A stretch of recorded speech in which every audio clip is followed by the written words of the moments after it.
السلام عليكم ورحمة الله. الحمد لله نحمده ونستعينه ونستغفره ونعوذ بالله من شرور أنفسنا ومن سيئات أعمالنا. من يهد الله فلا مضل له ومن يضلله فلا هادي له.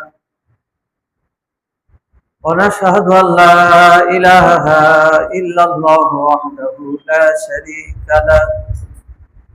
ونشهد أن محمدا عبده ورسوله الذي أرسله بالحق بشيرا ونذيرا وداعيا إلى الله بإذنه وسراجا منيرا.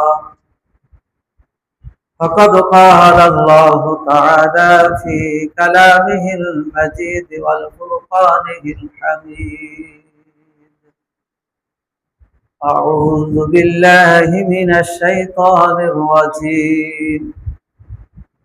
بسم الله الرحمن الرحيم. إن الذين كذبوا بآيات ربنا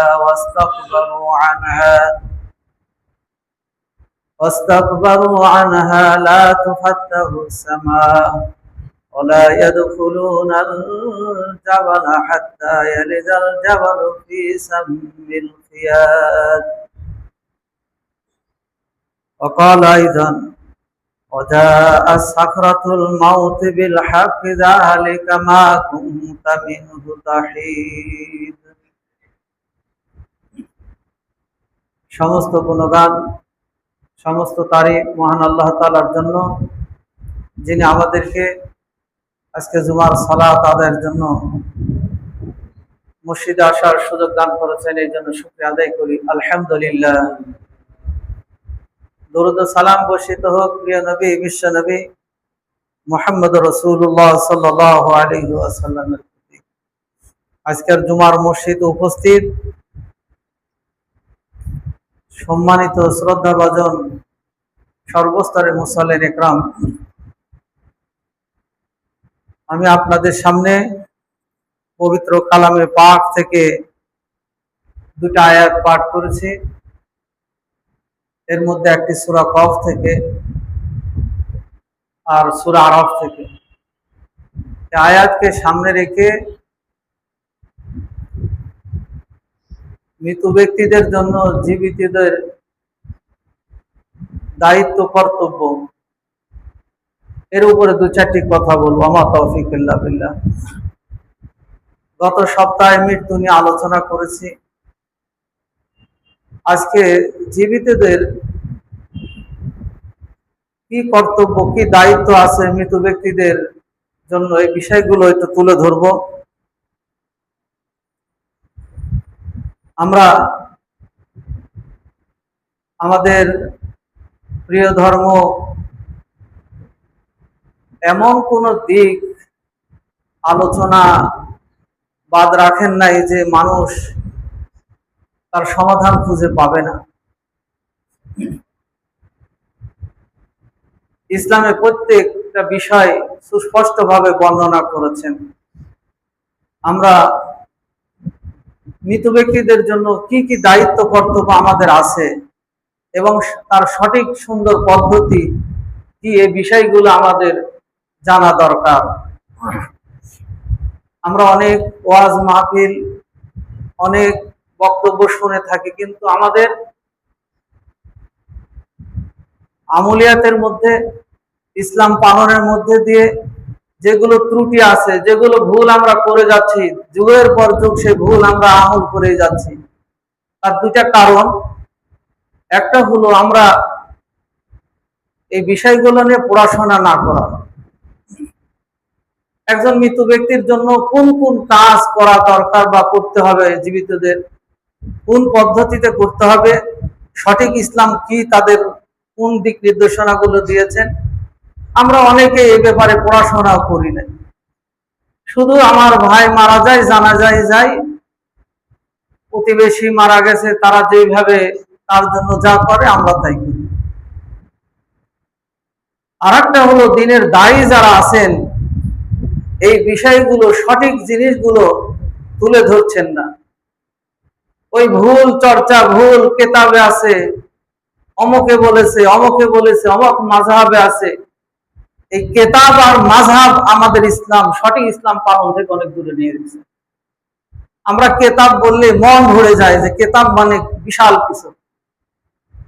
ইংরেজিতে বুক বলা হয়, আরবিতে সেটাকে কেতাব বলা হয়।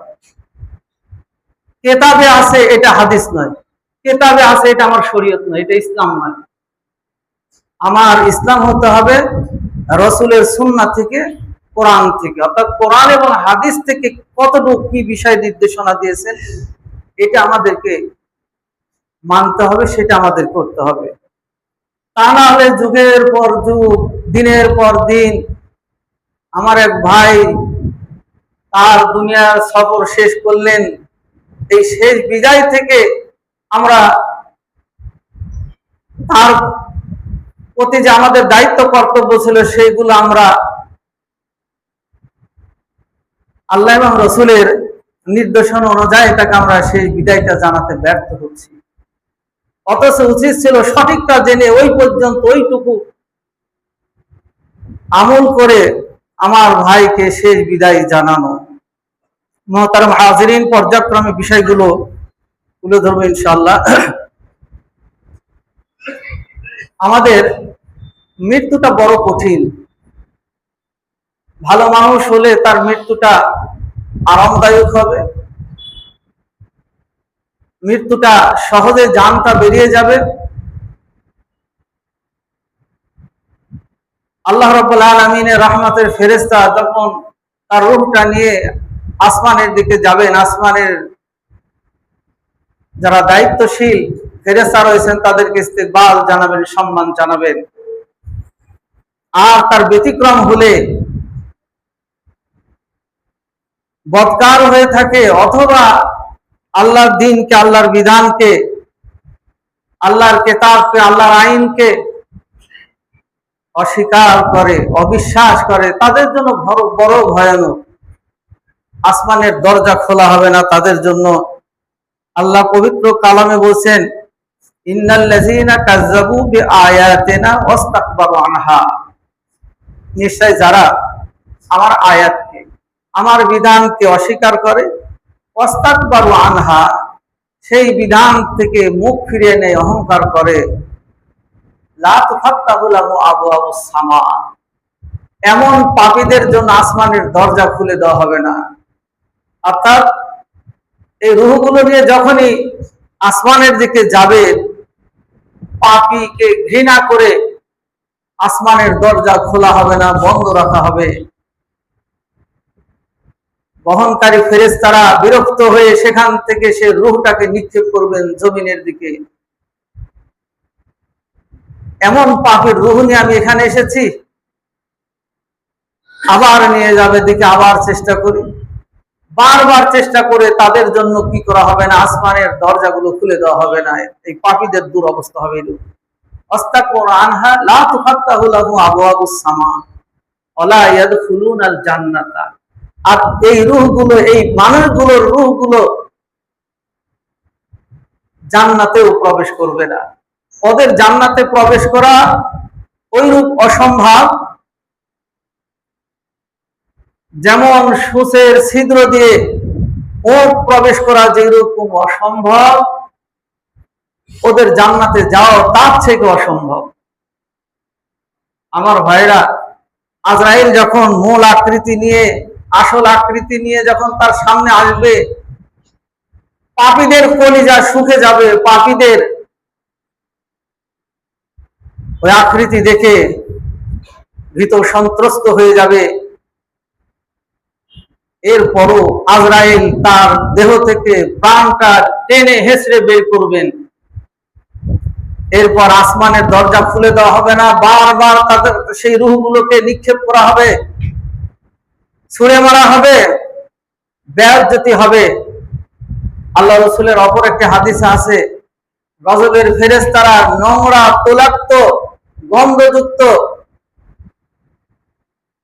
ওইরূপ কাপড় দিয়ে তাদের ওই রূহটা ধরবেন, স্পর্শ করবেন না। এত ঘৃণিত রূহ হবে তারা। আল্লাহর দিনের বিরোধিতা, কোরআনের বিরোধিতা, ইসলামের বিরোধিতা, ইসলামের আইন এগুলোকে অস্বীকার করে, অহংকার করে নিজেকে দূরে রেখেছিল, তাদের অবস্থা এমন হবে। অন্য আয়াতে আল্লাহ বলেন, যখন তাদের মৃত্যু, সাকরাতুল মাউত তাদের সামনে আসবে, ওয়াজা সাকরাতুল মাউত বিল হাক্কি যালিকা মা কুনতা মিনহু তাহিদ।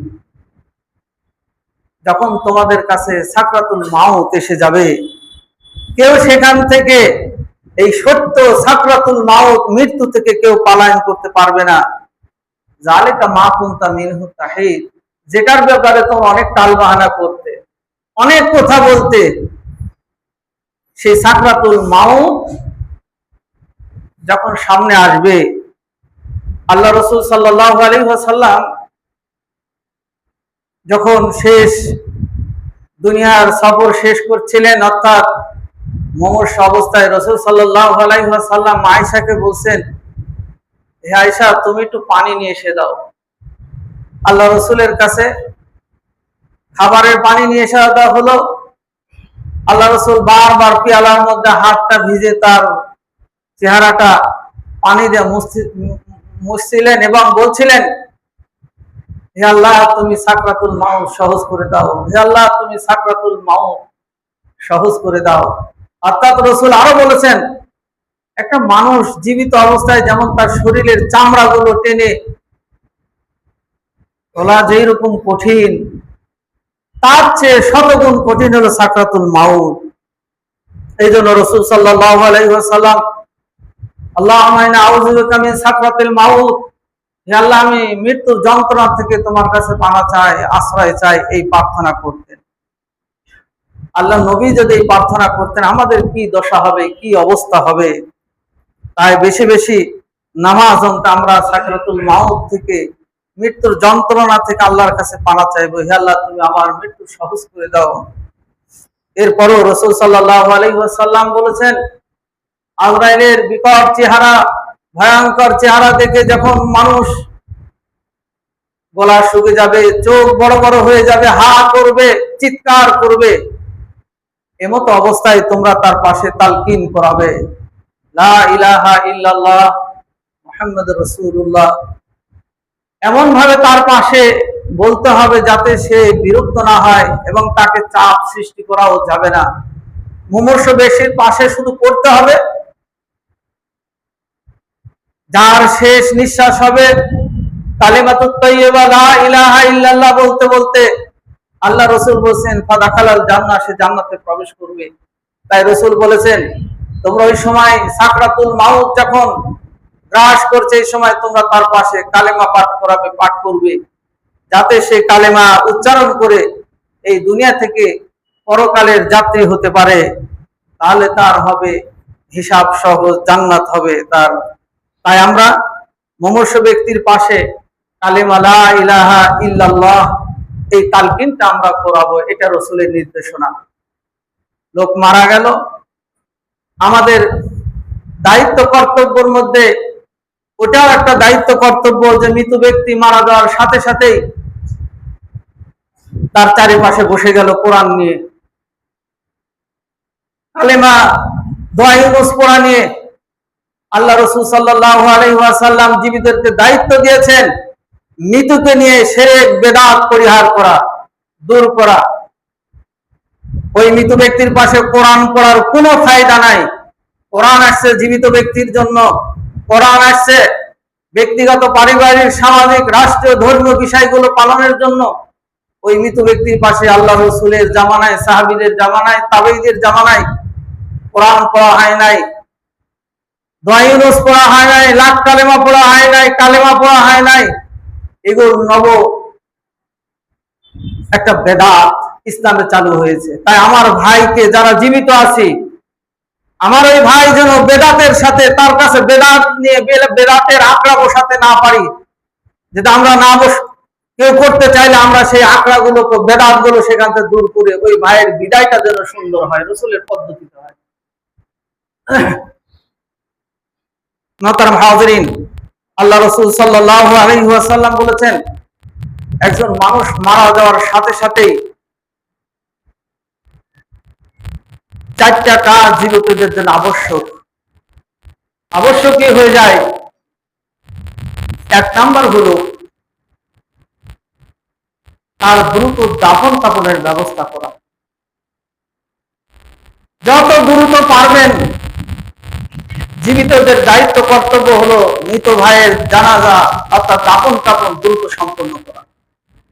রাসূল সাল্লাল্লাহু আলাইহি ওয়াসাল্লাম প্রত্যেকটা কাজ ধীর স্থির ভাবে করতে বলেছেন, কিন্তু তিনটা কাজ রাসূল খুব দ্রুত করতে বলেছেন, যত দ্রুত পারা যায়। এক নাম্বার হলো, কারো বাড়িতে যদি আত্মীয় স্বজন আসে, মেহমান আসে, রাসূল বলেছেন যত দ্রুত পারা যায় তুমি তার আপ্যায়নের ব্যবস্থা করবে। কেউ যদি কোনো কিছুর ব্যবস্থা করতে নাও পারি, আল্লাহ রাসূল বলেছেন তাকে এক গ্লাস পানি দিয়ে তুমি আপ্যায়ন করো। এখানে অনেক কল্যাণ আছে, যেটা আজকে বিষয় এটা না।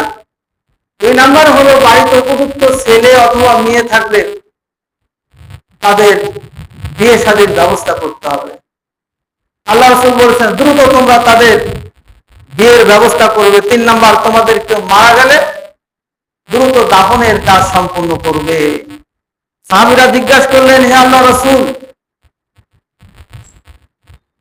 দ্রুত দাফনের মধ্যে ফায়দা কি, কি উপকারিতা রয়েছে? আল্লাহ রাসূল বললেন, যদি সেই ব্যক্তিটা জান্নাতি হয়ে থাকেন, দুনিয়ার পালাখানা থেকে, দুনিয়ার থেকে পরকালের আবাস পালাখানা অনেক উন্নত, তাই তার ভালো জায়গায় যাওয়ার ব্যাপারে তোমরা তাকে বিলম্ব করো না, দ্রুত তার ভালো জায়গায় পৌঁছে দেওয়ার জন্য তোমরা ব্যবস্থা গ্রহণ করবে। আর যদি সে পাপী হয়, তাহলে তোমার বাড়ি থেকে তাড়াতাড়ি একটা বিপদ দূরে সরিয়ে দিবে, কারণ ওর কারণে তোমার বাড়িতে কোনো গজব করতে পারে। মুহতারাম হাজিরিন, পাপী হোক আর নেককার হোক, আল্লাহ রাসূল বলেছেন দ্রুত তাদের দাফন কাফনের ব্যবস্থা করতে হবে, এটা জীবিতদের দায়িত্ব কর্তব্য। আমরা মারা যাওয়ার সাথে সাথেই সেই মৃত ব্যক্তির আমরা ধোয়ানোর কাজ সম্পূর্ণ করব। ধোয়ানোর পদ্ধতি এর আগে আলোচনা হয়েছে। রাসূল বলেছেন তিনটা কাপড় দ্বারা তাদের দাফন কাফনের ব্যবস্থা করবে, অর্থাৎ একটা লুঙ্গি, একটা জামা, একটা চাদর। এই তিনটা কাপড় দ্বারা তোমরা মৃত ব্যক্তিকে কাফন পরাবে। কিছু আলেম বলছেন মহিলাদের জন্য আরো দুইটা অতিরিক্ত, একটা হলো ওড়না, একটা সিনা বান্ধনী, এই পাঁচটা। তবে রাসূলের সাহাবীদের যুগ পর্যন্ত তিনটা কাপড় দ্বারাই নারী পুরুষের কাফন পরানো হতো। কেউ যদি পাঁচটা মহিলাদের জন্য করে সেটাও কোনো সমস্যা নেই, দিয়ে তাদের কাফন পরাতে হবে। এরপর রাসূল সাল্লাল্লাহু আলাইহি ওয়াসাল্লাম বলেছেন তোমরা জানাজার জন্য তাকে প্রস্তুত করবে। আমরা অনেক সময় দেখি জানাজায় লাশ বহন করছি, লাশ নিয়ে যাচ্ছি, কখনো কালেমা পড়ছি, কখনো দরুদ পড়ছি, উচ্চ স্বরে তাসবিহ তাহলিল করছি।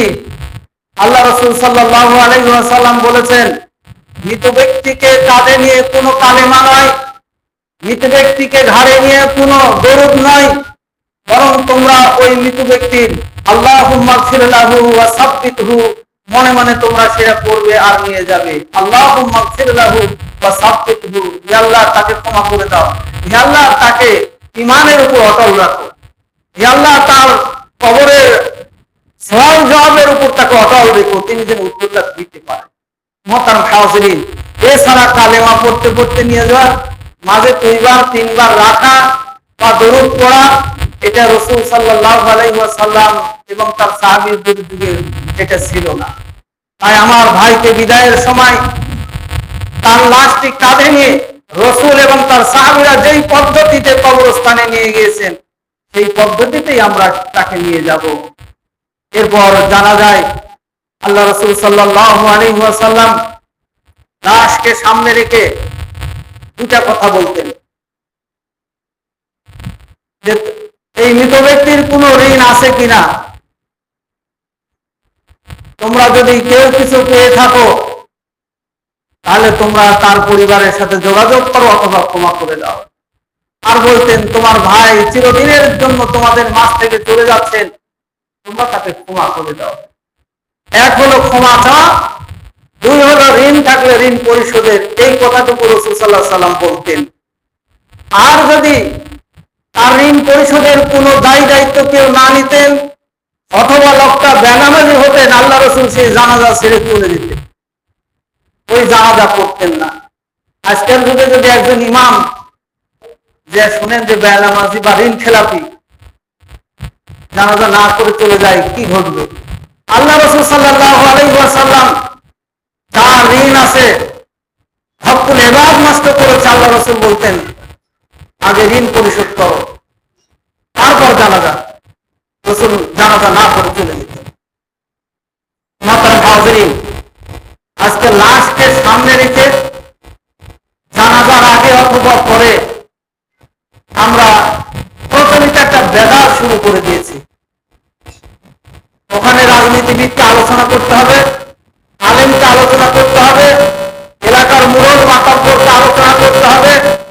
আল্লাহ রাসূলের হাদিস এ ব্যাপারে সম্পূর্ণভাবে নিষেধ করা হয়েছে। লাশকে সামনে রেখে আগে পরে কোনো পরকালীন হোক, দুনিয়াবি হোক, জনকল্যাণমুখী হোক, কোনো আলোচনা করা যাবে না।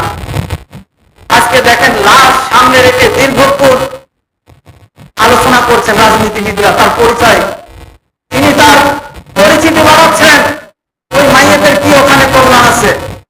একজন আলেম তার এলেমের বহিঃপ্রকাশ ঘটাচ্ছেন, তার কি কল্যাণ আছে এখানে। একজন সমাজসেবী তিনি এসে তার কর্মকে তুলে ধরছেন জনগণের সামনে, মাইয়াতের কি কল্যাণ রয়েছে।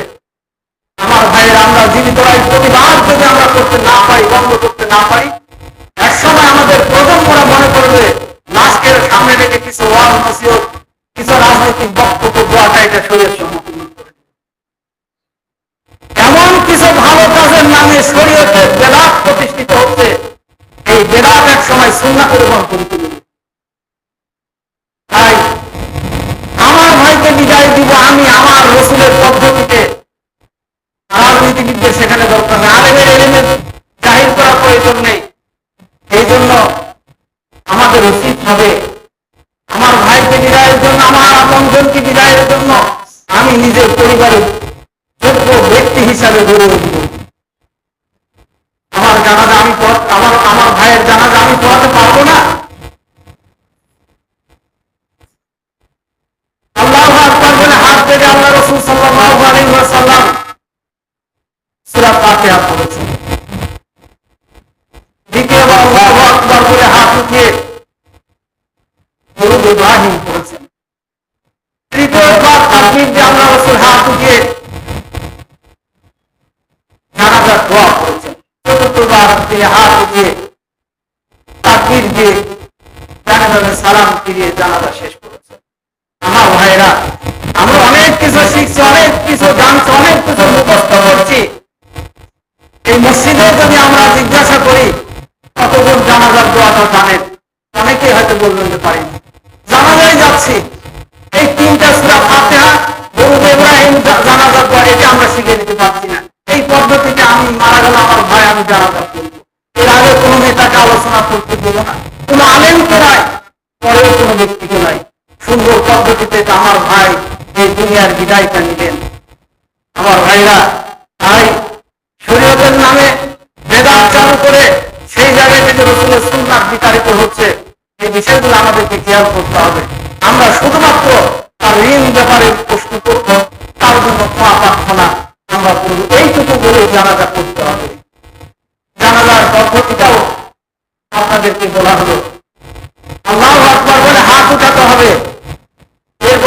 বেঁধে, ছানা নয়, কোন নিয়ত নাই, মুখে উচ্চারণ করে আরবিতে হোক, বাংলাতে হোক, উর্দুতে হোক, ইংরেজিতে হোক, কোন নিয়ত নাই।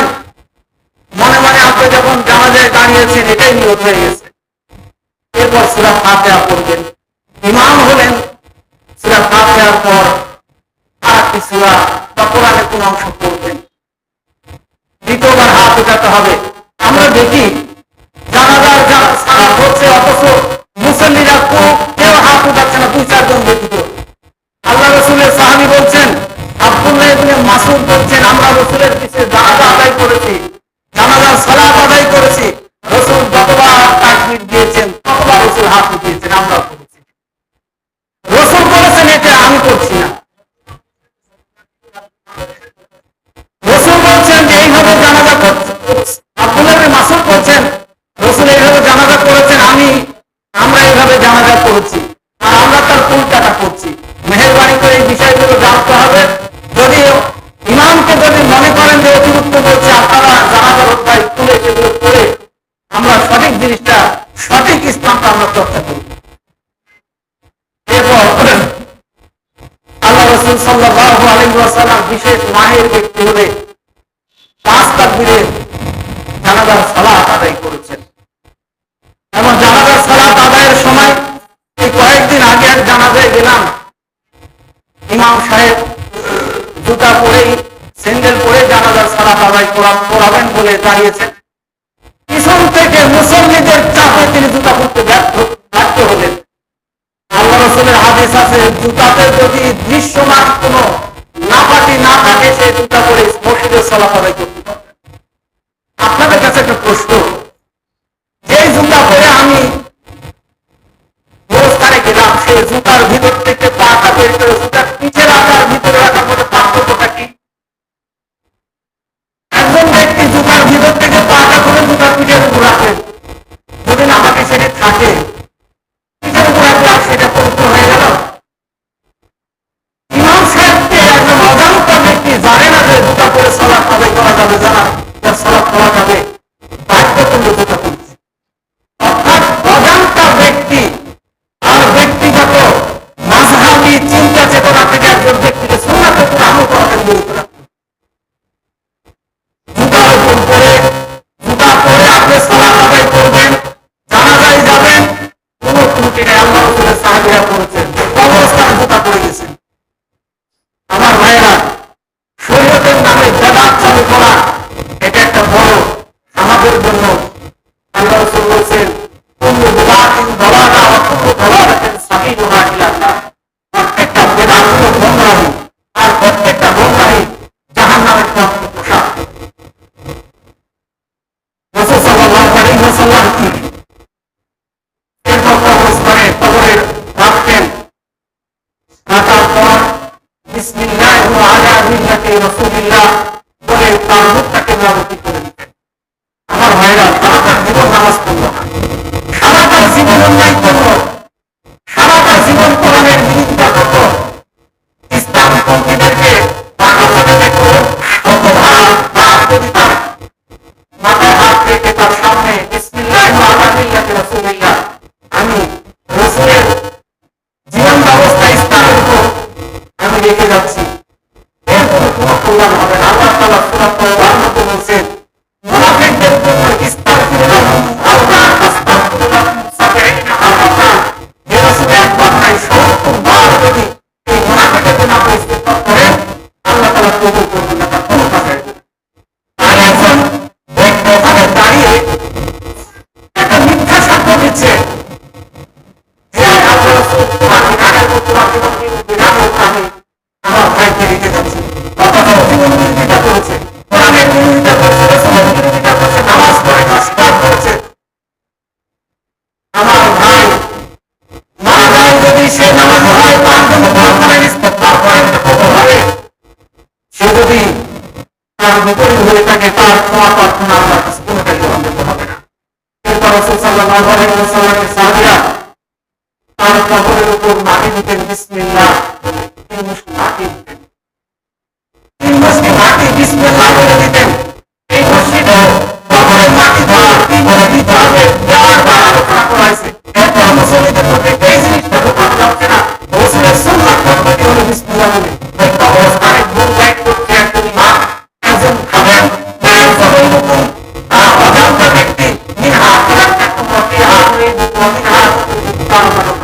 ওটাই আমরা চাই। তাহলে জীবন থেকে রসুলের সুন্নাত মার্কে বেদাত চর্চা করতে হবে। জীবনে বেদাত চর্চায় যদি থাকে আপনার সুন্নাতের উপর আমল করতে হবে, জীবন তো শেষ হয়ে গেল। নতুন হাজির এই হাদিসগুলো আপনাদের করতে হবে, এই হাদিসগুলো জানতে হবে, সঠিক কোনটা আপনি তারপর আমল করেন। এরপর চলে আসলো মৃত ব্যক্তিদের জন্য আল্লাহ রাসূল দাঁড়িয়ে থাকতেন কিছুক্ষণ, সাহাবীরা থেকে আল্লাহু আকবার বলে সাব্বিত তাকদামাহু এই দোয়াটা করতেন, আল্লাহ তার কবরের শাস্তিটা তুমি লাঘব করে দাও, তাকে ইমানের উপর অটল রাখো। এই করে কবরের কাছে কিছুক্ষণ দাঁড়িয়ে থাকতেন, এরপর কবর থেকে চলে আসতেন। আমার ভাইরা, এরপর আমরা দেখি শরীয়তের নামে বেদাত। এখন ব্যক্তি মারা গেছে, 3 দিনের দিন হোক, 4 দিনের দিন হোক, 5 দিনের দিন হোক, 7 দিনের দিন হোক, 40 দিনের দিন হোক, আল্লাহ রাসূল মৃত ব্যক্তির জন্য কোনো খাওয়ার আয়োজন করেন নাই। আমার বাবা মারা গেছে তার জন্য আমি দান করব, আমার ভাই মারা গেছে তার জন্য আমি সরকার জারিয়ার কোন একটি করব। আল্লাহ রাসূল দিক নির্দেশনা দিয়েছেন, সাহাবীরা তার আমল করেছেন, উম্মতদেরকে দিক নির্দেশনা দেওয়া হয়েছে। আর উম্মত কি করে? ওটা বাদ দিয়ে আরেকটা করে যেটার মধ্যে খাওয়ানোর ব্যাপার সেটা আছে,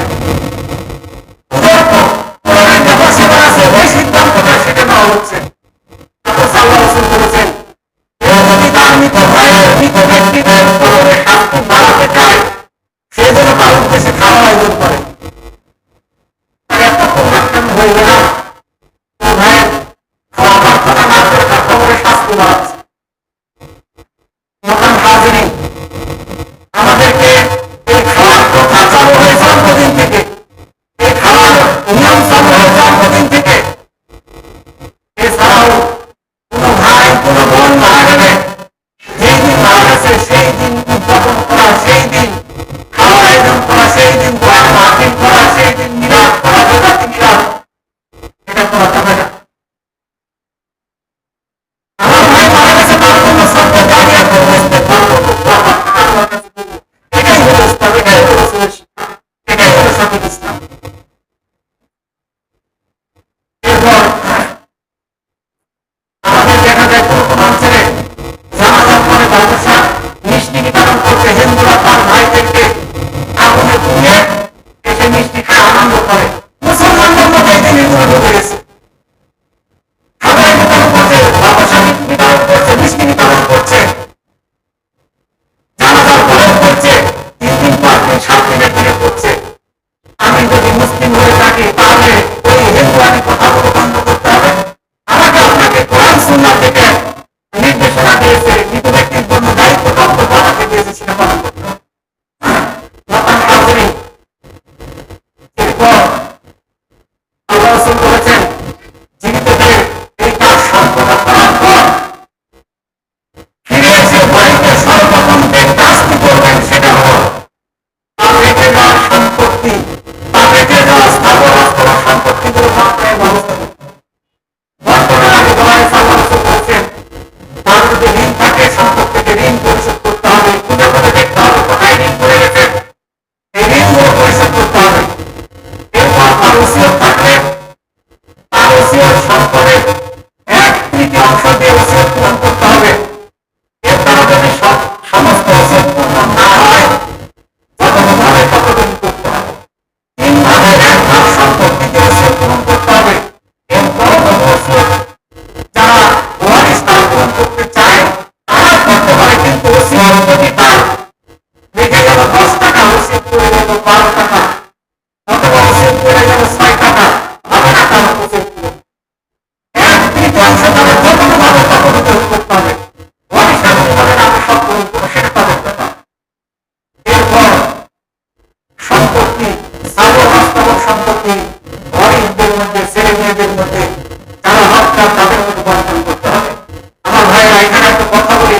তোমার জীবনের শেষ পর্যন্ত সবই রাখতে পারে। আপনি যে সম্পদ উপার্জন করেছেন আপনি রাখবেন, আপনি মারা যাওয়ার সাথে সাথে বর্তমানে তারা তুলে দিয়েছেন, তার মতো সে নিয়ে নেবেন। আপনার সম্পত্তি বসায় দিয়ে আপনি রিটার্ন পার্সন হয়ে গেলেন। জিল্লতি যখন শুরু হলো তখন আল্লাহকে দায়ী দিলেন, আল্লাহ আপনার অভিযোগ দিবেন আল্লাহ আমাকে পরিণত করেছে না, আল্লাহ তালা নিষেধ করেছেন বর্তমান নীতি। তাই সম্পদকে আগে বর্তমান করে দিচ্ছেন, অথবা আবার কেউ এই করতে ছেড়ে নেন, ভাই কত ভাইয়ের ছেলে আগে বর্তমান করে দিচ্ছেন। আল্লাহ কসম জেনে রাখেন যখন এই কাজ করে থাকে তার কোনো জান্নাত হারাম হয়ে যাবে। যখন এবার কোনো নষ্ট করে আপনি দায়িত্ব বসে থাকেন, যখন এবার নষ্ট করে দেবে আপনি সার্বক্ষণিক আপনি নামাজি পরিচয় দেন, আপনাকে আল্লাহ ক্ষমা করবেন। আল্লাহ বর্তমানকে দিয়েছেন আপনার ছেলে আপনাকে নিয়ে আসে, এরপর সম্পত্তি দেওয়া পারলে আপনি তাদেরকে বঞ্চিত করে আপনি ছেলে নিয়ে নেবেন, সব রেখে দিচ্ছেন। মুসলিম হতে হবে, অনেক মুসলিম হতে হবে, কোরআন সুন্নাহ অনুসারী হতে হবে।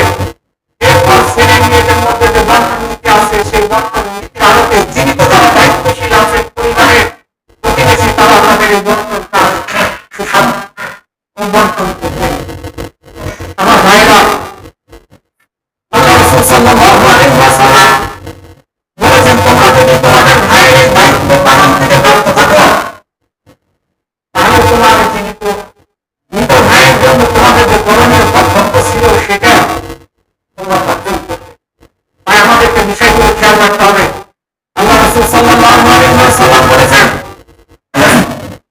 যে তোমরা তোমার মৃত ভাইয়ের সেই বিদায়ের জানাজা এবং জানাজাতে কবরস্থানে যাবে, তাহলে তোমাদের আমলনামে আল্লাহ 2 কিরাত সমপরিমাণ সওয়াব দান করবেন। সাহাবীরা জিজ্ঞাসা করেন ইয়া রাসূল 2 কিরাত কি? আল্লাহ রাসূল বললেন 2টি বড় পাহাড় সমপরিমাণ সওয়াব আল্লাহ তোমাদের আমলনামে দিবেন।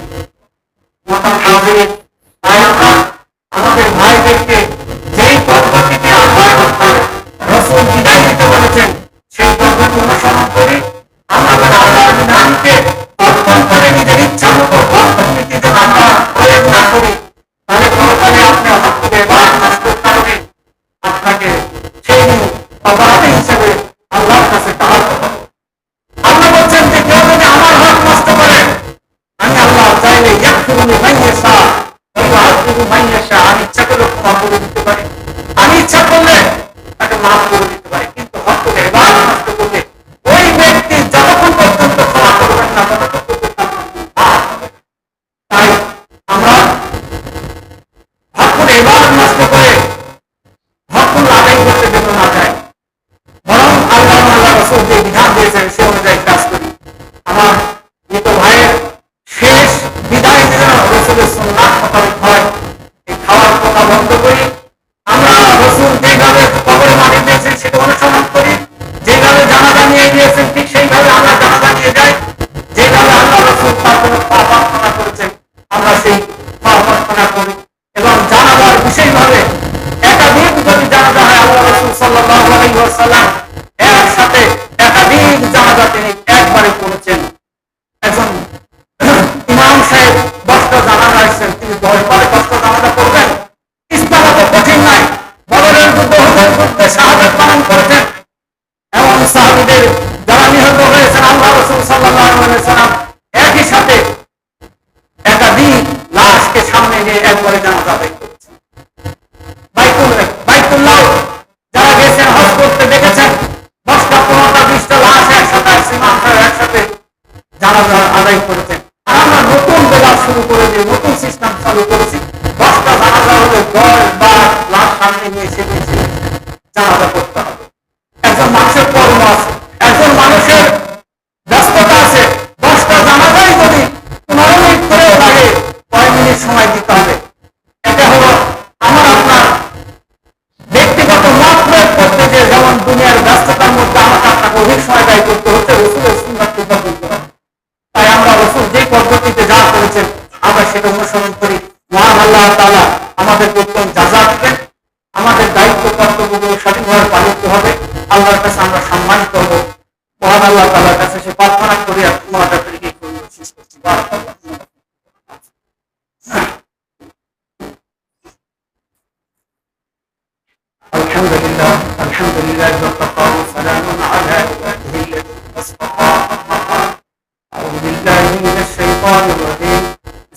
الرحمن الرحيم ربنا ظلمنا أنفسنا وإن لم تغفر لنا وترحمنا لنكونن من الخاسرين اللهم اعز الإسلام والمسلمين واخذل الكفرة المشركين اللهم انصرنا نصر دين محمد واجعلنا منهم اللهم انصر دين محمد ولا تجعلنا منهم إن الله يأمر بالعدل والإحسان وإيتاء ذي القربى وينهى عن الفحشاء والمنكر والبغي يعظكم لعلكم